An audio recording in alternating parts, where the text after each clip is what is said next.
So we started yesterday.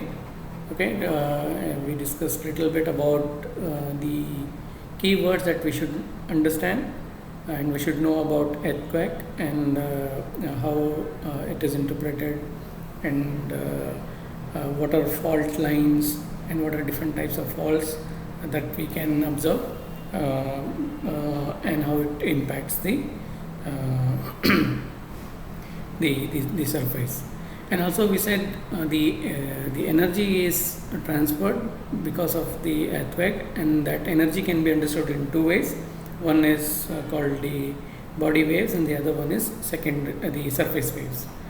Under body wave, we said there are primary and secondary waves, and under surface waves, we said the waves that reaches the surface of the earth. Okay, and that is classified as love and relic waves. And then we also saw something on some keywords like what are the instruments used, and what is Richter scale, and what is the intensity, and when we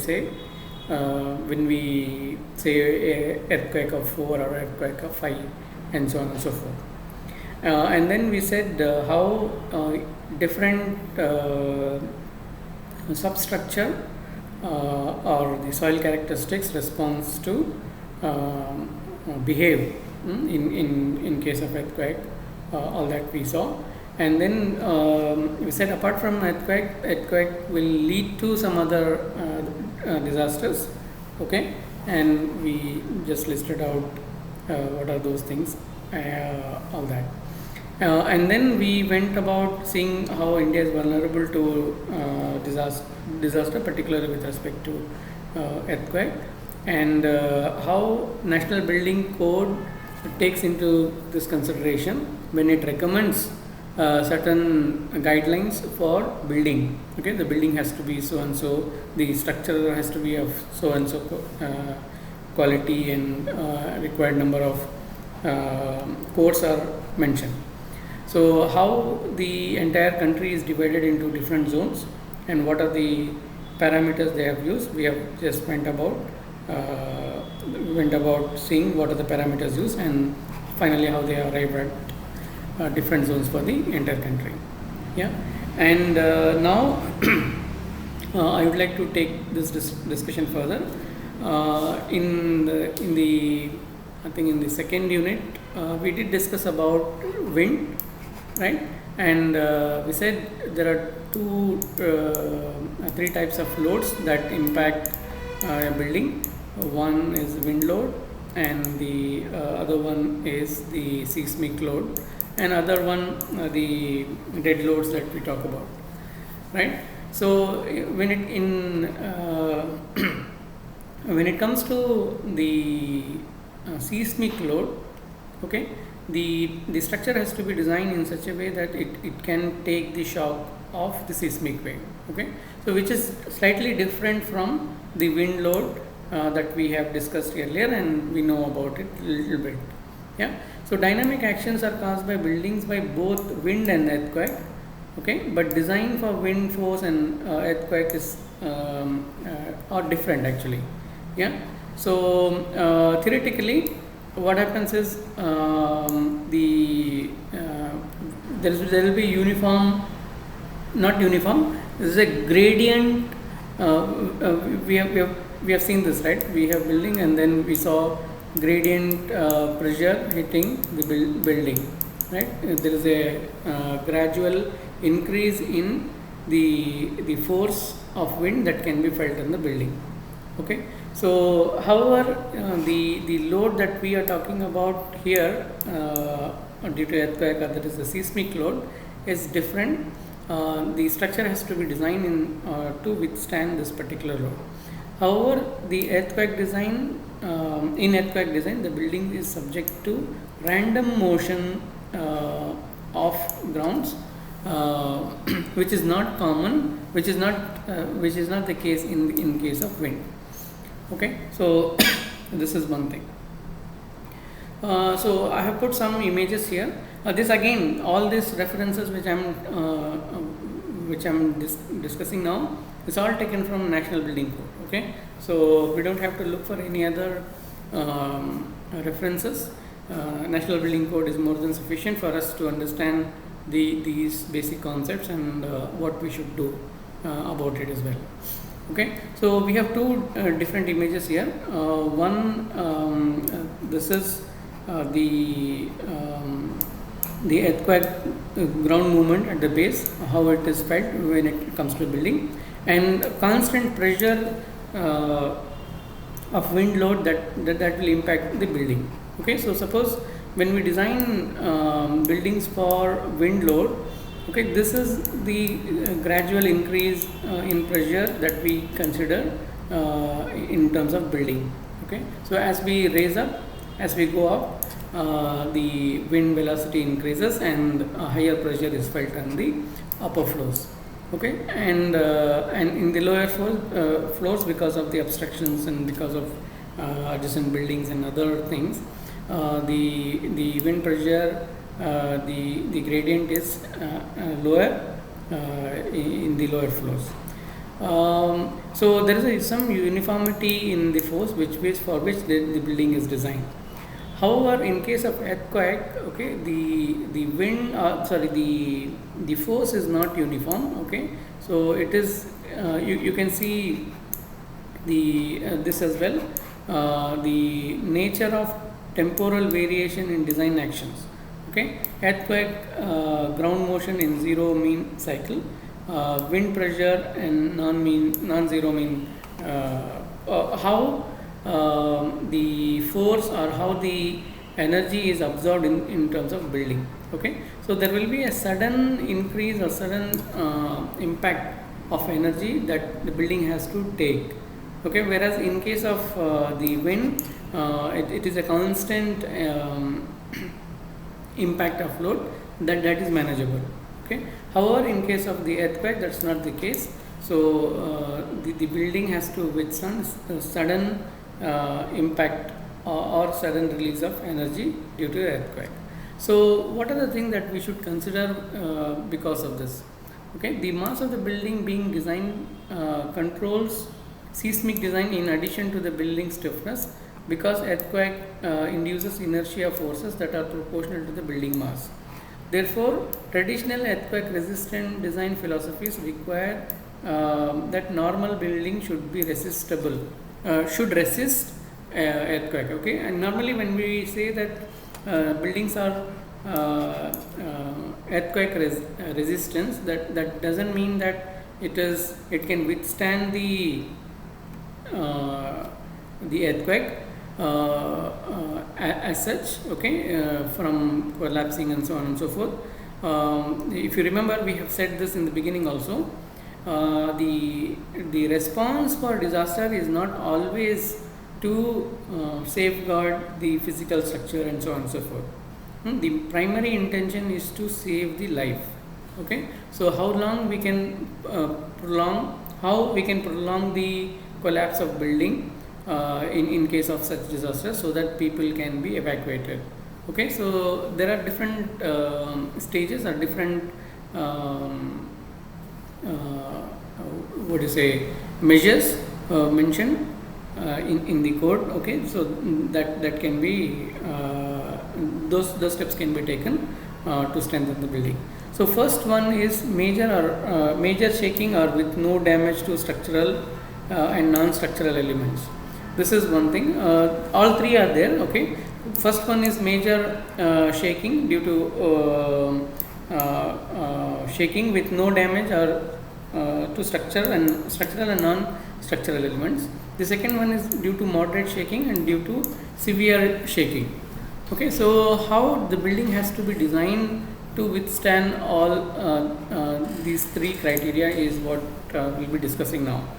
Okay, so again, this image is an indicative image taken from the code.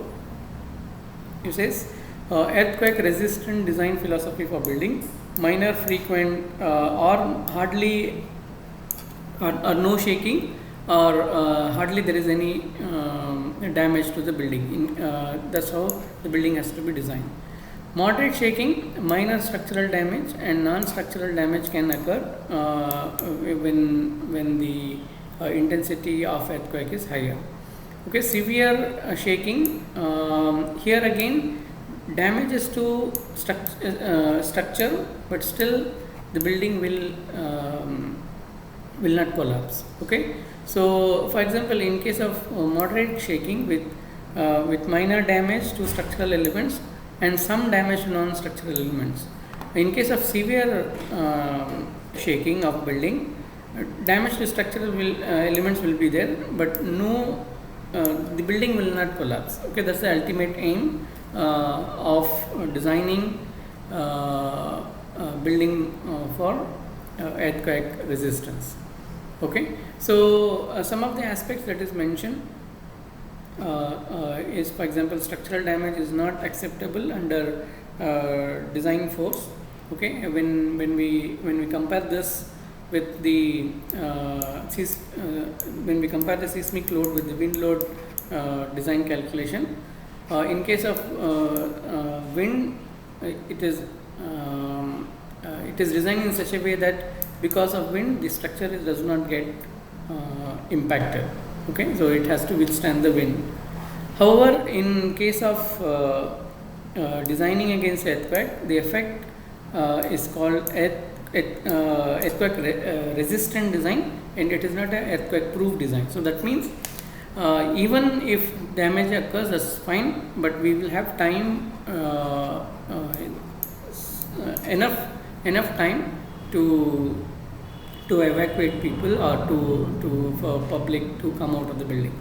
Yeah, so this is the point that we should remember. And there are certain things that is mentioned. Intent of earthquake resistant construction is to prevent non-structural damage from minor shaking, prevent structural damage and minimize non-structural damage in case of moderate shaking, and avoid collapse or serious damage in rare or major shaking.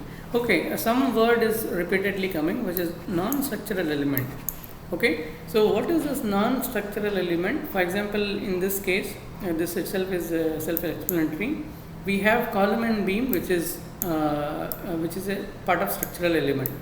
Okay, the windows and the door and the walls that we have, screening that we have, or additional elements that we put, all those are non-structural element that also becomes part of building, which are actually the cause of concern. Maybe I'll show you. I'll highlight you something further on this. For example, based on the past records, okay, it shows that 95% of the life loss were due to collapse of building that were not designed for earthquake. Okay, and aftershocks of earthquake can cause much more damage to the building. Okay, so in the coming slides, I have put some images, some case studies where we will see how the building has collapsed for different reasons. Okay, and what we can learn from it. Because of the release of this seismic energy or the seismic load or the earthquake energy, like we discussed earlier, there will be direct impact of this on the building, and there are indirect impacts of the earthquakes on the building as well. Direct impact is what we are concerned with. For example, how we can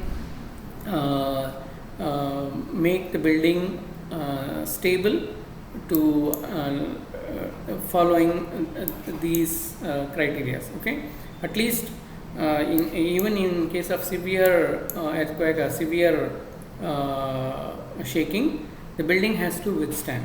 Okay, so that the people can leave, should not immediately collapse. Okay, so that's the intent. And in the indirect impact, there are other things that we should learn or we should understand, is the surface faulting, vibration of soil, ground cracking, liquefaction, ground staggering, differential settlements of soil, the site, lateral spreading, landslides, and so on and so forth. Okay, so these are actually, when something happens in the ground, these energy is actually transferred into structure, and the structure has to withstand that kind of vibration. This is a direct impact of the earthquake. Indirect can lead to landslides, fire and tsunami, floods and so on and so forth, that we have discussed in, for example, floods, and we have discussed separately. Okay. So some images that we can quickly see and relate what are the impacts of direct impacts of earthquake, and what measures we can take. For example, soil movement. This is yesterday also I showed you one image where there's a displacement of land itself. Okay, movement of soil is one thing. Okay, so it can affect major infrastructures. Okay, so you can see how the track has been delined. Okay, so or it can impact any other physical infrastructure that is there in place because of this movement of soil. The second one, I showed this image yesterday also, liquefaction. Okay, so where the soil loses its capacity to the soil bearing capacity, and it starts behaving like water or fluid, and it will no longer withstand the load that it's supposed to take. Okay, so this is also one because of the soil movement underneath that is not visible here, but underneath because of the movement of the soil,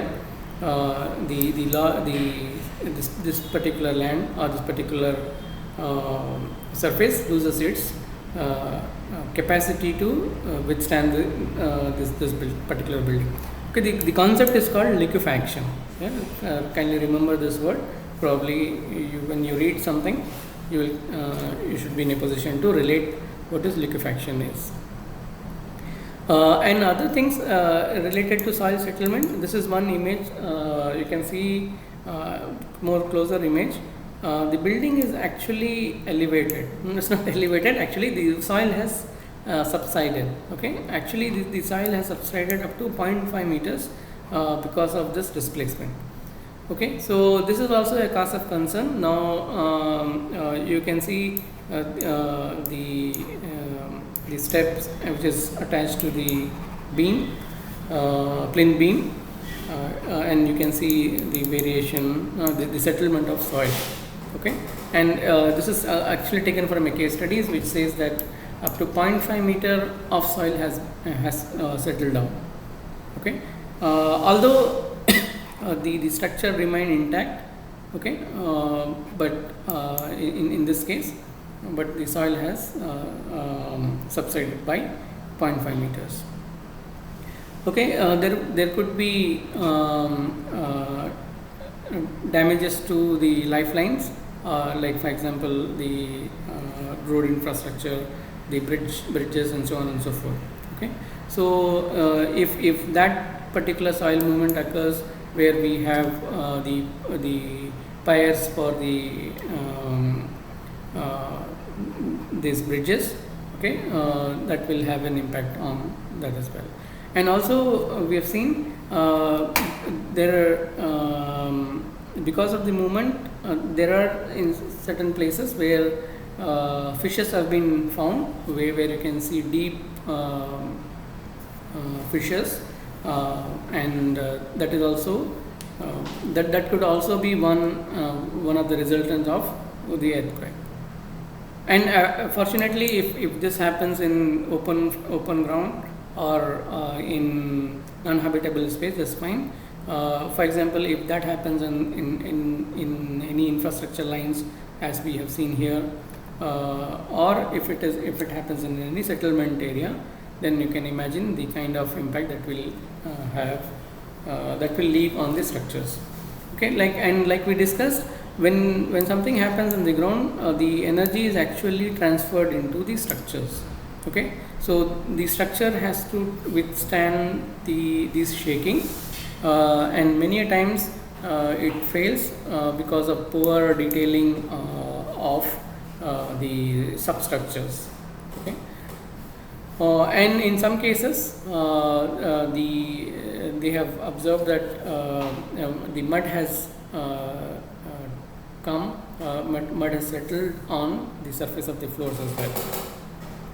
Okay, there are other things. For example, let's say because of the soil movement, in this case, damage was due to lateral ground spreading of loose saturated granular soil and inadequate reinforcement in the foundation beam. Okay, so you can see that there is the plinth beam has broken and the structure has moved away from. It is no more intact. Okay, these are some of the things that we can observe because of the soil movement. Okay, and primarily we have discussed little bit about on the soil movement and how the energy is transferred into structure. Suppose if that structure happens to be masonry structure, okay, where for example now we have changed the trend, otherwise many of our rural structures or rural buildings that we were building had entirely made of masonry walls, right? So in case of masonry walls, the problem is the entire structure will collapse, okay, because it does not have that that reinforcement and the flexibility that concrete structure has. Okay, so the debris is from the complete collapse of unreinforced masonry structures that we can see. So these are other examples: failure of the unreinforced masonry walls in buildings that we can observe. And again, the wall has collapsed. This is again an example for how masonry wall is giving away because of the movement. Okay, these are the reasons for these are not reinforced structures. This is another example where one side of the building has actually collapsed, which is supposed to be a masonry structure. Okay, and for example, this is another mistake. The upper part of the brick wall fell down on the side due to lack of proper connection with the roof. Okay, and a building should be tied with the roof properly so that there is a uniformity in the load distribution. Okay, so this is another issue that we may encounter. And additional elements, like for example chimneys or any other elements that we add to the building for elevation or for other shading purpose, it has to be done properly with adequate structural adequate reinforcement, steel reinforcement, so that even in case of disaster it can withstand. For example, here the entire chimney has collapsed, whereas the other building, you can see it seems to be intact.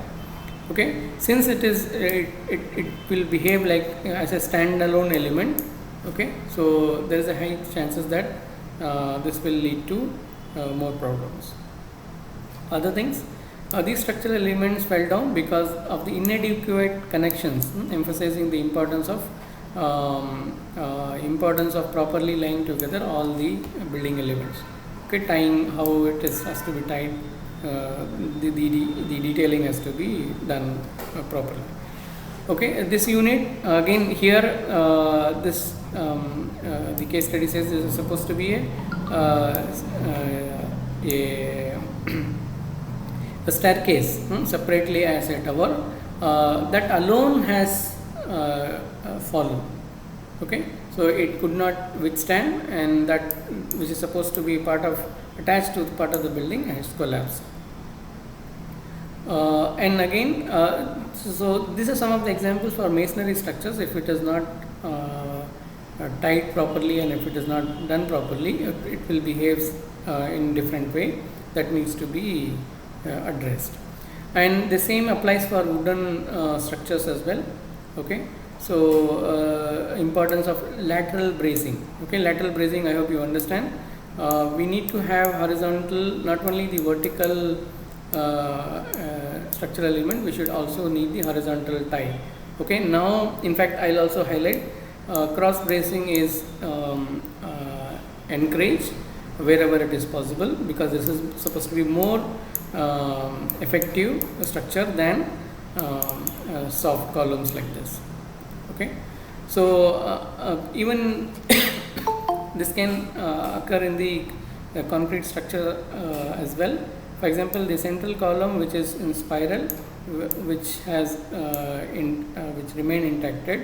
However, the unconfined coral at the confined concrete column at the corner has disintegrated. And also you can see one part of the building has actually fallen. One wing of the building is detached itself from the building and collapsed. So these are actually because of properly not tying the buildings together, and it is not behaving as one element. Okay, so some of the structure is partly behaving as individual element. Okay, and this is one of the common thing that we actually do also, but this is word of caution for all of us. Actually we see only one floor. The other floor is actually sat down. The column has gave away, and the floor has submerged actually. Okay, the column of the first floor of the two-story reinforced concrete building failed in shear because of the weight. The second floor dropped on the ground floor, submerging it by 2 meters. Okay, so why I have some more images for the same case, why it has happened. Other things, for example, the failure can be because of the cantilever beams, the connection. Okay, the load has to be done properly, or if it is the damage can be on other physical infrastructures as well. This can also happen with steel structures as well, if it is not the structure is not adequately designed. In this case, you can see the tearing of flanges, okay, the sections, steel sections, because of the movement of because of the shaking. And also other things, for example, here in the actually the structural element is this steel column. However, they have put this wall, additional reinforcement curtain wall, which is actually, you can see this is also the same the building of the same image. This is supposed to be the structural element. There is a curtain wall around the structure. Okay, so that has actually collapsed separately because it is not tied to the actual structural member. This is another cause of concern. Yeah, like I have been saying, the damage can be on buildings and also on the lifelines as well. The similar thing, proper connection between the substructure and the superstructure. The detailing has to be done adequately so that the load is actually transferred properly. Otherwise, there will be problem of serious damage. Okay, so some of the key points that is mentioned in the book, in the code, is how this can be addressed. Okay, so one point that is highlighted is building should be light in weight. Okay, simple, symmetrical, and regular in form. Yesterday I told you when we looked how the zones are created. So earthquake zones are created for the country. We have seen there is a term called irregularity in build form, irregularity in the plan, and irregularity in vertical structures as well. Okay, so the form is also another important aspect that needs to be the suggestive thing is simple and symmetrical form and regular in shape, so that the load is it can withstand the loads, seismic load.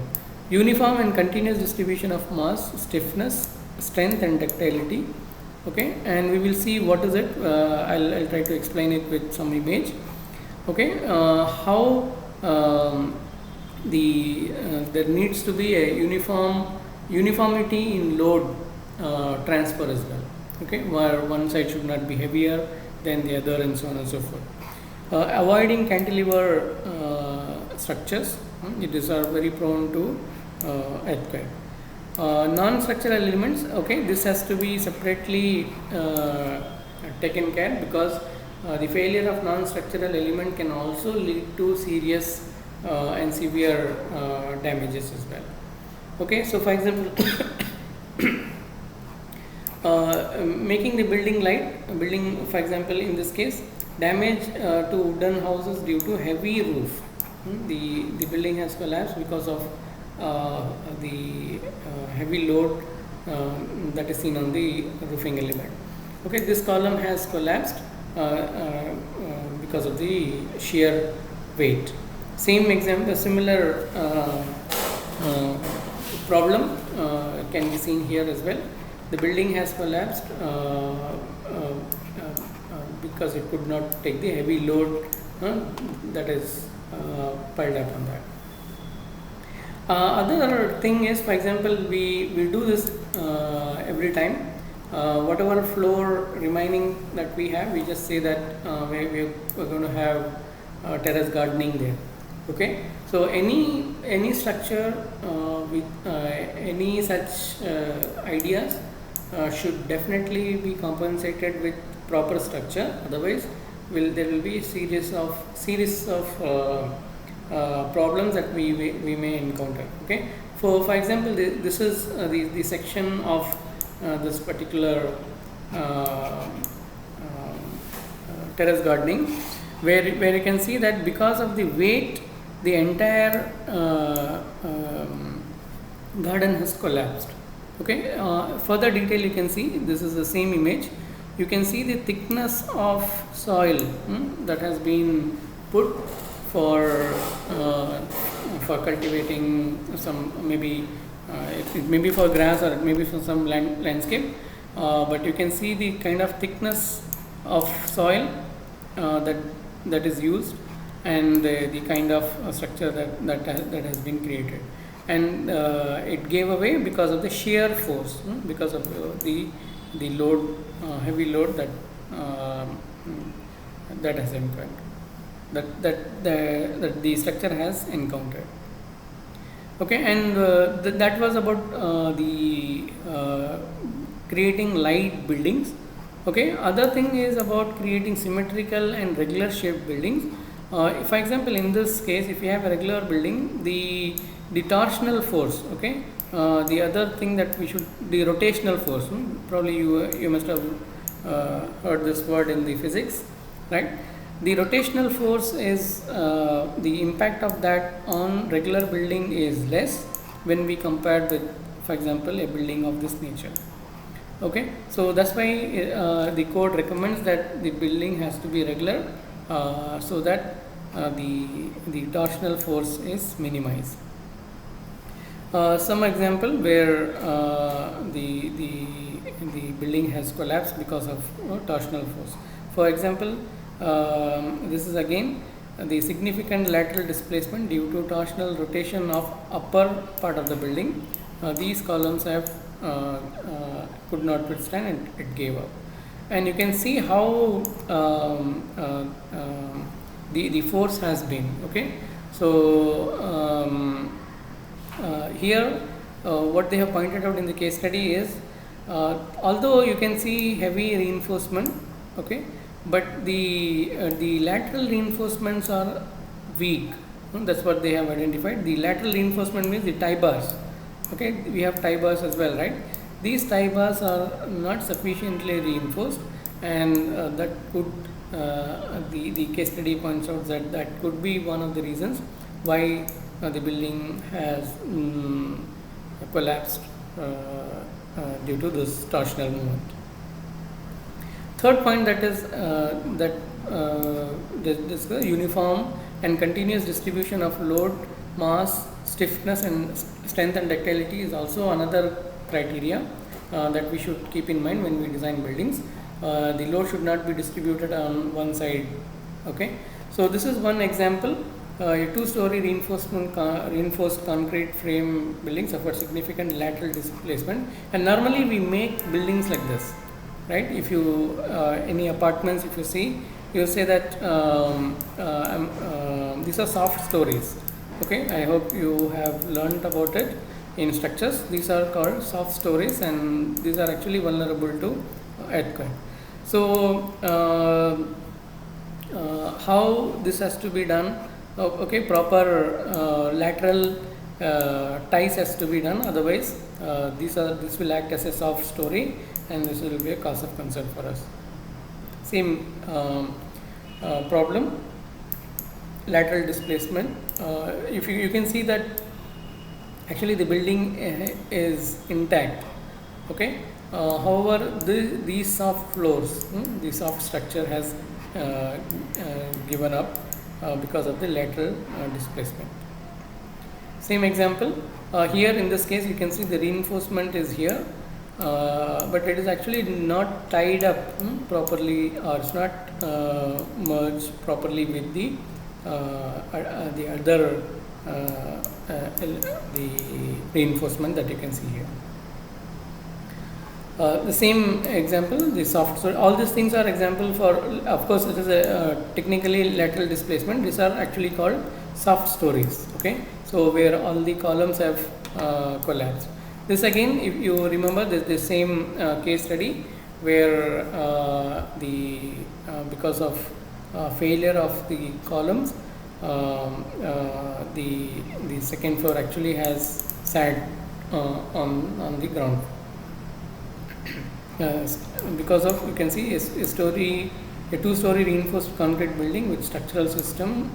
However, the second story there was a masonry wall, and that has because of the heaviness, okay, the lower part of the structure gave away. This again is an example. You can see actually the building seems to be in place. If you actually see the closer look at the images, all these have failed because of the excess loading on one side of the building.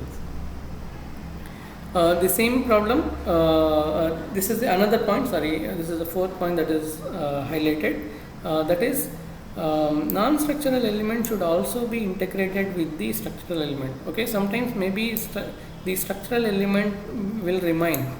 However, the non-structural element, for example, the corrugated sheets, or maybe the walls, the screens that we place, or the additional elements that we keep in the buildings, that will collapse, and that will also have equal impact on the inhabitants. Okay, for example, this is again the tile, which is suppose additional tile that has been attached. It has, the entire floor has collapsed. Only that part has collapsed. These are further detailings of the same. You can see these are upper floor that has remained intact, but if you see the lower floors, the additional skin that has been added, that has collapsed. And again, this is what, for example, in here as well, the non-structural element, if you can see the wall has remained, however the other non-structural elements, the partition walls, or maybe partition screens, or additional elements that is there, that has failed, that will also has to be designed properly, or it has to be well thought of. It should not behave as one separately as individual element. It should behave along with the main structural element. Okay, otherwise maybe the structure may withstand, but the non-structural element may create problem as well. Building should have balanced stiffness, strength, and ductility between members, connections, and support. Yeah, so there should be proper the lateral connections of column and girder beams. For example, this has failed because of failure of the improper connection between column and the girder beams. This is again very simple example, and we have many such buildings. We can you will be able to recollect. Okay, so all these junctions are very weak. Yeah, so those are very susceptible, and those junctions has to be actually well reinforced. Properly, it has to be tied. Otherwise, we'll have issues like this. Okay, again, there are certain things that is mentioned. Maybe crack may appear in the in the beams and in the tie beams and so on and so forth, because of this is that. These are some more example. Okay, for example, this is what I was trying to point out. This reinforcement is actually there, but it is not actually tied. You can see that there is a difference in the reinforcement here and the kind of reinforcement that is given. Okay, so even that can lead to problem, and provide if there is no lateral binding of this element together. Okay, I have put some examples for where in the same book. How do we retrofit this soft stories? Okay, one common suggestion that is always discussed is on diagonal braces. In addition to the soft columns that we have and also the lateral elements, diagonal bracing helps a lot in transferring the load uniformly. Okay, and an appropriate choosing of structural materials is also another thing that we need to consider. And apart from having the column reinforcement, the lateral reinforcement, the design of it also needs to be taken care properly. And if, for example, in this case, it is suggested that if we are going for prefabricated structure, something like this, it is suggested to go for tree-shaped tree column assemblies. For example, what is tree column assembly? If you see closer look up, this entire element will be one.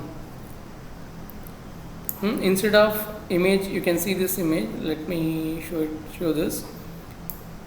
Okay, these are actually weak connections. Okay, so in order to avoid those weak connections, it is suggested that if we go for elements, for example, this is one element. This is one element actually, and other elements is welded and to the main structures like this. Yeah. These are other things that is mentioned is going for eccentric bracing, that helps in equal distribution of loads across the structure. Okay, these are some examples that I have put here. I'll probably in the next class I will show you some more example, and I also expect that in your study as well you will include the case studies so that the